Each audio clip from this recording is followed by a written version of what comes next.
Hi guys, so here we go again, and pakita ko lang sa inyo lalaki na ng ating mga na transplant, lalo na yung ating papaya, which is yun yung ating goal for today, na ita-transplant natin siya. And eto na yung kale natin, yung carrots natin, hindi ko alam kung magpapakita na siya o hindi.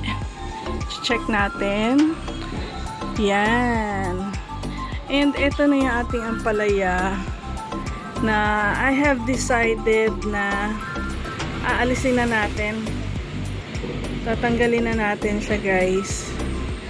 Yan. And gagamitin natin yung mga lupa na yon to transplant yung ating papaya. Eventually, itong papaya natin ay i-dwarf natin yan pag medyo malaki-laki na siya. Pero transfer natin yan dito sa area na to. Yan. Yan. Kaya ganyan itsura ng alugbati natin. Lagi natin kasing hina-harvest. Ayan. Tsaka itong ating kamote tops. Gaganyan-ganyan lang yan, guys. Pero nakukunan natin yan ng gulay. Yan. Na isasama natin sa pansigang. Ganon. So, let's start! Eto na. Tinanggal na natin, guys. Yan. Gagamitin natin to ulit. So, to meron tayo dito. Yan. Shoot na natin dyan. And magre-replant or magpa-plant tayo ng seed. Ayusin natin tong side na to. Eto, binunot na natin siya dito. Gagawin nyo, tutupi-tupiin nyo lang naman. Madali lang naman siya. Hindi ko naman siya pinersa. So, ililipat natin siya dito sa itong ating malagong papaya. Lipat natin siya dito sa mas malaking lalagyan. Yan. Ito na yung another papaya natin.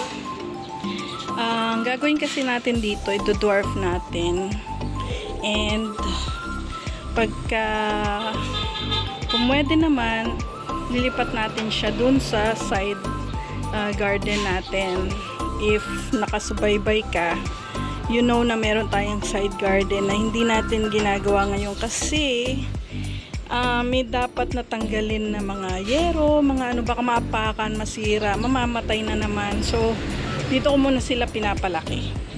Yan. So, meron tayo ditong mustasa and magta-try tayo magtanim ulit dito. Ayan, inakyat natin yung iba nating talong. Ito, talong. Yan, talong. Yung oregano natin. Tapos, ito yung ating papaya. Minove natin yung kale natin. Yung tomato at saka yung ating dalawang eggplant. Pero, may gagawin tayo. Ito, aalisan ko ng laman. So, ita-transfer ko yung ating mga alugbati sa smaller pots. Kagaya nito. Yan. Tayo ng mustasa dito. Ito, transfer na natin yung mga alugbati natin. Binaba natin talong. Ito pa yung ibang talong natin. Yan, nag-transfer din tayo dito. Habang dumidilim, guys, pakita ko na sa inyo. So, eto muna yung natapos natin. Ayan. And nagtanim tayo uli ng okra.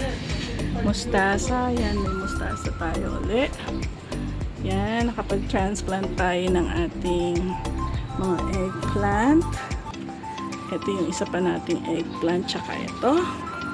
Tsaka nag-transfer tayo ng ating alugbati. Inangat ko muna yon yung ating kamote tops kasi gabi na and parang uulan, so mag-stop na muna tayo dito. So yan na muna, guys, ang ating mini garden update. Like, share, and subscribe. Bye!